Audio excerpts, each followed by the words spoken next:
Et bonjour Bruno, j'achète un immeuble, j'espère que tout se passe bien pour toi, que que tu te portes bien, que l'année 2021 démarre malgré les circonstances de la meilleure manière qui soit pour toi. Aujourd'hui, je vais te parler un peu de travaux, notamment la phase recherche d'artisans qui est primordiale pour moi dans tout projet d'investissement locatif. On en parle tout de suite, juste après ça.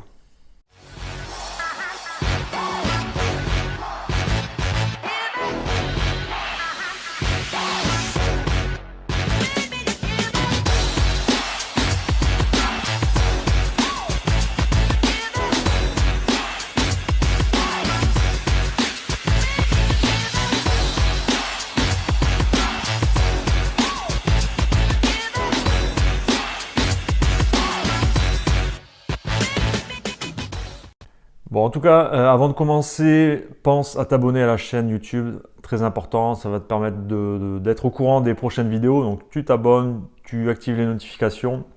Je vais mettre et faire revivre surtout la chaîne YouTube que j'avais un peu délaissée depuis quelques temps, faute de temps, hein, une nouvelle trajectoire professionnelle, beaucoup de changements, beaucoup d'occupations, notamment ici pour par exemple faire construire cette maison.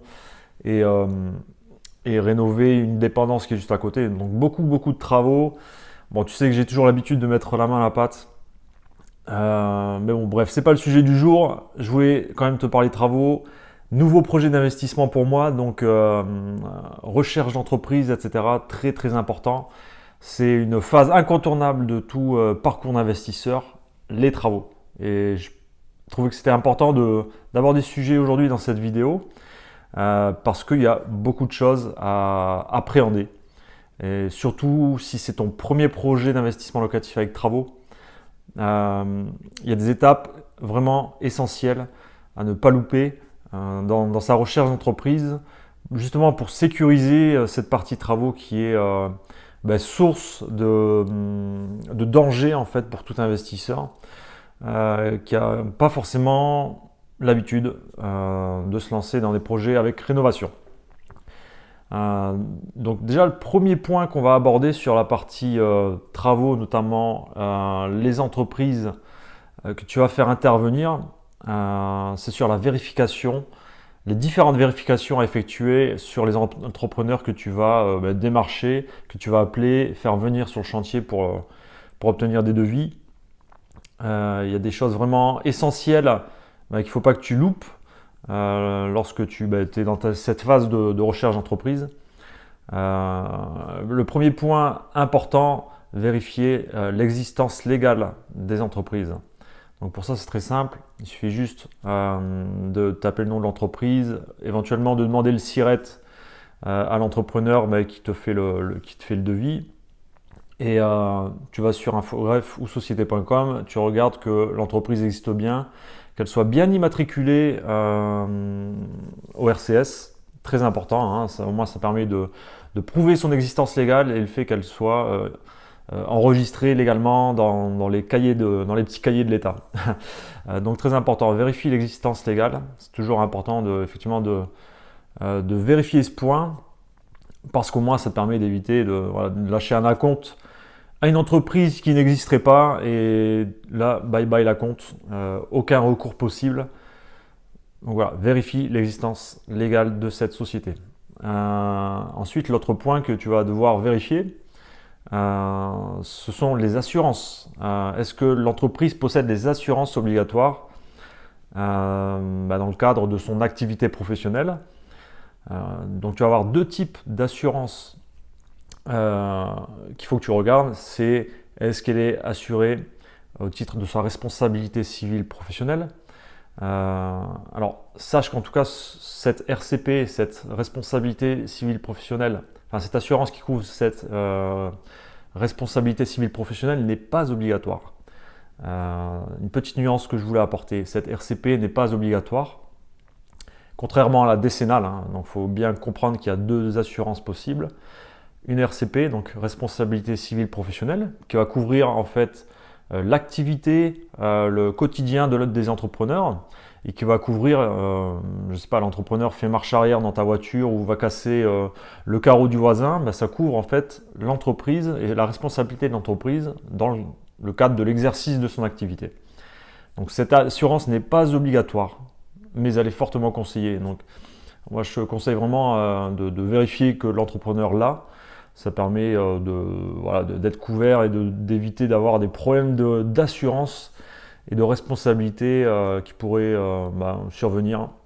Notamment si le voisin en question vient toquer à ta porte, dire écoute, l'entrepreneur que tu as fait intervenir n'est pas assuré, n'a pas d'assurance RCP, comment on fait? Donc voilà, premier point, l'assurance qui couvre sa responsabilité civile professionnelle. L'autre assurance qui est une obligation légale pour lequel tes entrepreneurs que tu démarches doivent être assurés, c'est cette fameuse décennale.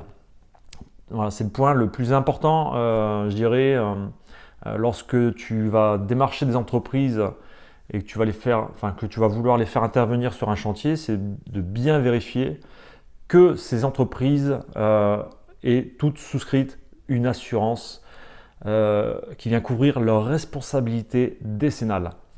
Très important, c'est vraiment la chose la plus importante que tu dois vérifier, bien sûr après l'existence légale des entreprises, la décennale par corps de métier.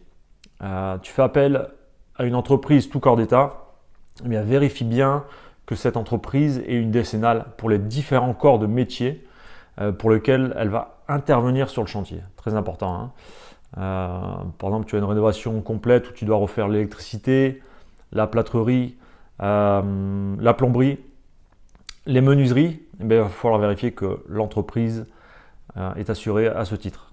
Quelle est la décennale électricité, décennale plomberie, décennale plâtrerie, décennale menuiserie. Donc ça, très simple, hein, l'entrepreneur te remet, en tout cas tu demandes une attestation d'assurance qui permet de justifier que l'artisan est bien couvert au titre de ces différentes décennales. Donc c'est stipulé sur l'attestation d'assurance, tu as juste à lire. Tu as différentes nomenclatures, métiers, qui permet de voir en détail dans l'assurance décennale, par exemple l'électricité, il y a tous les postes pour lesquels l'entrepreneur est assuré. Idem pour la plomberie, etc. Donc ça c'est vraiment le point essentiel. Cette décennale en fait vient couvrir tous les désordres qui pourraient apparaître à partir de la réception du chantier, et jusqu'à 10 ans après la réception du chantier, tout désordre qui intervient, malfaçon, notamment en cas de malfaçon, tous les désordres qui interviennent sont pris en charge dans le cadre de cette décennale. L'assureur en fait fait en sorte à ce que les désordres soient réparés. Donc très important, la décennale. Voilà, point essentiel à vérifier.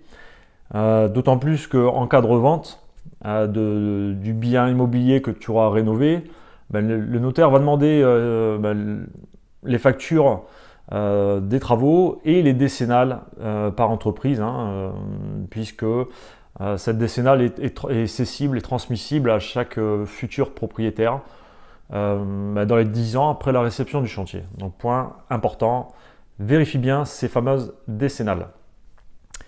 Tu as fait plusieurs rencontres d'artisans dans ta recherche pour étendre ton réseau d'artisans parce que tu as besoin de plusieurs corps de métier, etc. Tu as un gros chantier de rénovation. Ça va être important, puisque tu ne connais pas les entreprises, d'apprendre à les connaître. Pour ça, il y a une technique qui paraît assez logique, c'est d'aller voir comment ils travaillent avant de le faire travailler chez toi, avant de le faire travailler sur tes chantiers. Moi, ce que je te conseille vraiment, c'est lorsque tu reçois le devis, etc., c'est aussi d'aller rencontrer l'entrepreneur sur des chantiers en cours.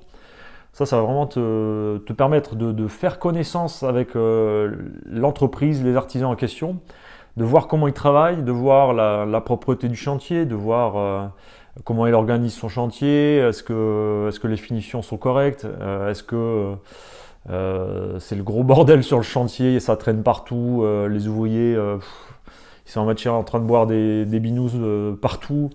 tu vois que ouais, c'est un peu bancal. Donc, tu vois, le fait de rencontrer d'aller voir sur chantier ces artisans, c'est hyper important. Ça va te permettre d'avoir un regard encore complémentaire et extérieur par rapport à ce que tu as pu entendre sur la réputation de cette entreprise. Tu vas pouvoir te faire tes propres idées et de voir effectivement sur le terrain comment ils bossent, quoi. C'est la base parce que tu vas le faire intervenir sur ton chantier et tu as besoin de savoir est-ce que cet entrepreneur, tu peux lui faire confiance ou pas, quoi.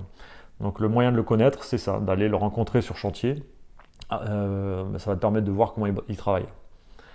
Autre chose que tu peux faire, c'est aussi demander d'anciennes références clients.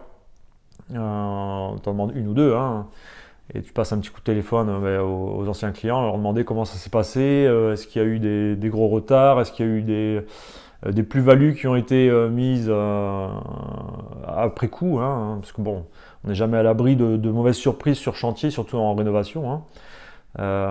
Et ça, je te conseille toujours d'avoir une enveloppe complémentaire par rapport au budget que tu t'étais fixé au départ, hein, parce que tu auras toujours une tuile qui va te tomber sur le coin de la tête lors d'un chantier de rénovation.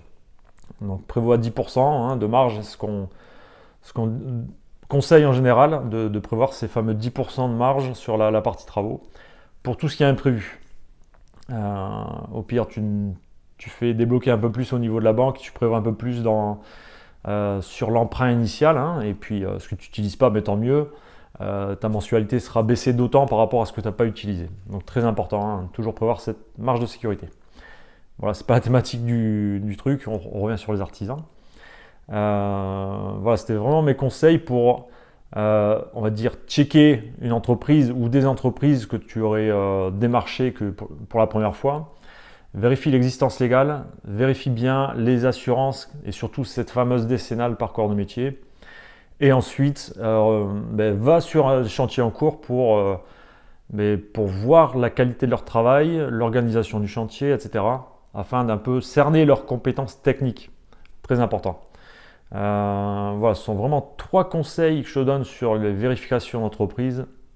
Chose que nous, on fait aussi dans le cadre de l'accompagnement de nos clients sur les projets de rénovation travaux locatifs. Donc ça, c'est une étape obligatoire, essentielle, lorsque tu veux étendre ton réseau d'artisans et que tu as besoin de vérifier leur sérieux, leur fiabilité.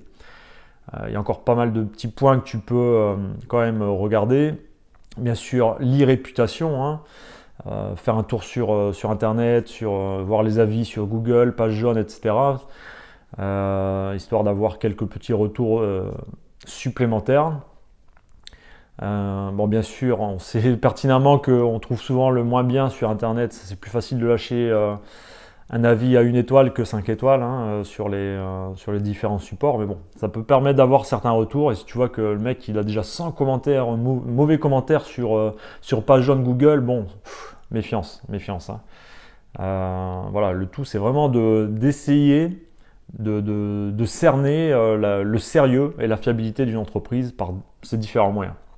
Voilà, écoute. Si toi, tu as d'autres moyens, je serais curieux de les connaître. Hein. N'hésite pas à lâcher un petit commentaire juste en dessous de la vidéo. Et en tout cas, je vais plus relancer les vidéos sur différentes thématiques. Pense à t'abonner, très important, abonne-toi.